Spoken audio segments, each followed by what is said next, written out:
What exciting adventures will we choose?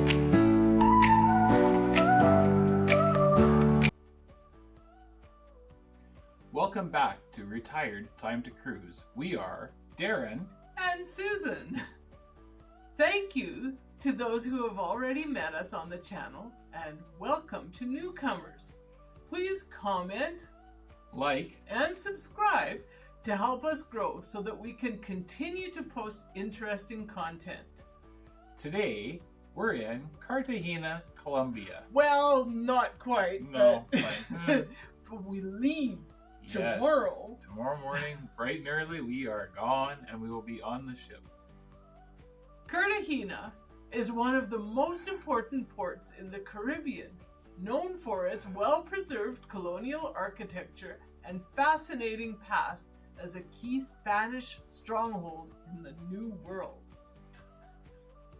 In Cartegena, Colombia, we're going to walk through the old colonial part of the city and divulge into the deep historical significance of the city and its role in the Spanish Empire.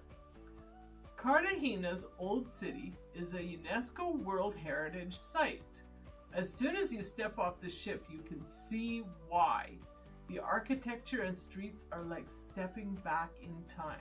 Yeah, remember the little arch where the horses went through? Yeah, I was just going to say, it's not really when you step off the ship, because it's a bit of a drive to get to the city. It's a bit of a walk. It's about an hour plus walk, and it's a half-hour drive.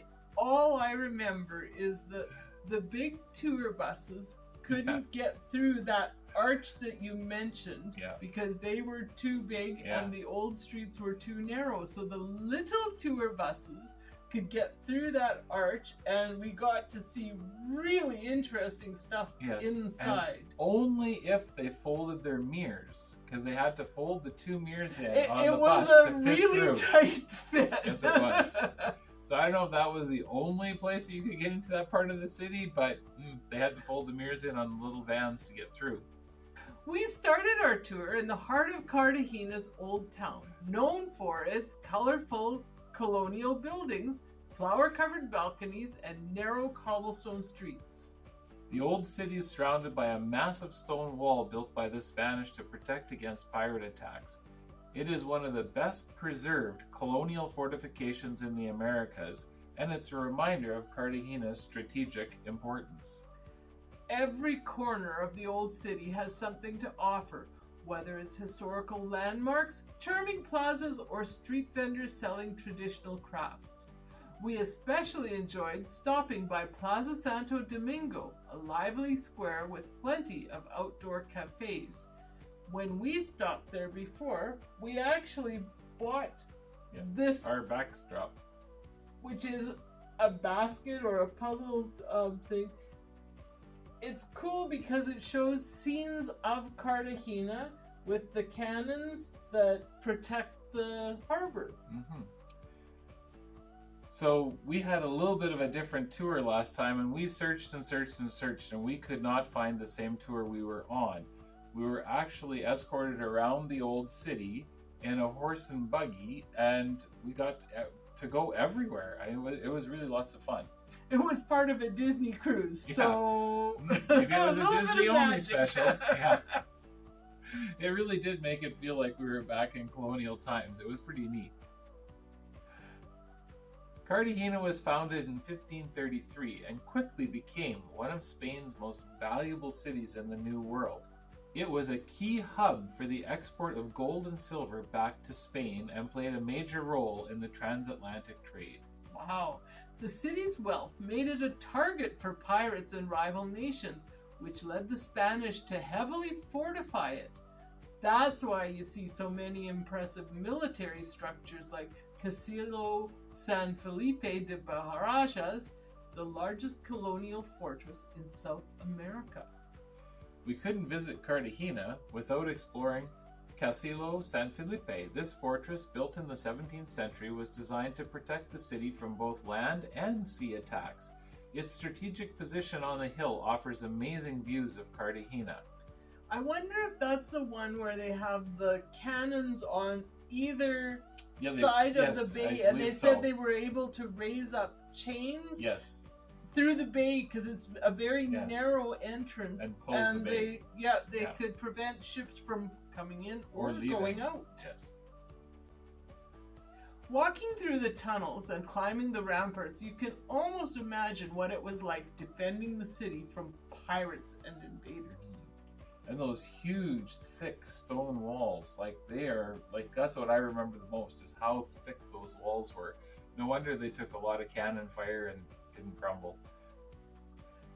Being Canadians, it's hard to imagine such a long history because we're really quite a young nation when it comes down to it. So the history of some of these places is fascinating. And of course, we're from Edmonton, Alberta, which is in the middle of the prairie, so the closest thing we ever would get attacked with by a pirate would be a rowboat on the North Saskatchewan, which there is a song called Pirates of the North Saskatchewan. We won't hum it because we probably have to pay some kind of copyright law. Get our video pulled down. Cartagena's role in the Spanish Empire went beyond just being a military stronghold. It was also one of the key ports for the Spanish treasure fleet, where wealth from across the Americas was gathered before it was shipped to Spain. The port's importance attracted not only merchants, but also missionaries and explorers, making it a crossroads of cultures and ideas during the colonial period. You can also visit the Palace of the Inquisition. Now that really gave me kind of a funny feeling, which gives a glimpse into the darker side of Cartagena's past, where the Spanish conducted trials against heresy. It is a stark reminder of the complexities of religion and colonial history. The city walls themselves are a highlight, offering panoramic views of both the Caribbean Sea and the Old Town. They're perfect for a leisurely stroll, especially around sunset. There are all kinds of tours available for the Old City and the sites in town. We are highlighting a few of these with links provided from Viator. The first tour is Fortress Old Town and Shopping. This is from the pier, and they're set up so you can get back onto the ship in a timely fashion. Oh, that's important. Always important to get back on the ship. Next tour that we're highlighting is the private city tour of Cartagena. Again, this sounds like it's very much designed to work with the cruise ship schedule. The third one is a walled city, San Felipe Castle, and Pampa Convent, Cartagena City Tour. That's 3. They all look like they're the best choices for tours from our cruise ship. Unfortunately, due to arriving at 10 a.m. and leaving at 6 p.m., we're going to miss some of the sites that are highlighted. Some of those sites are like the mud baths or... Yeah, there's island beaches, lots of nice beaches with like resort style amenities. It sounded like there's also the deep sea fishing, but we don't have the time. Yeah, everyone I checked out sounds really good, except for they all leave really early in the morning, and with our 10 a.m. arrival time, there's just not enough time to go fishing.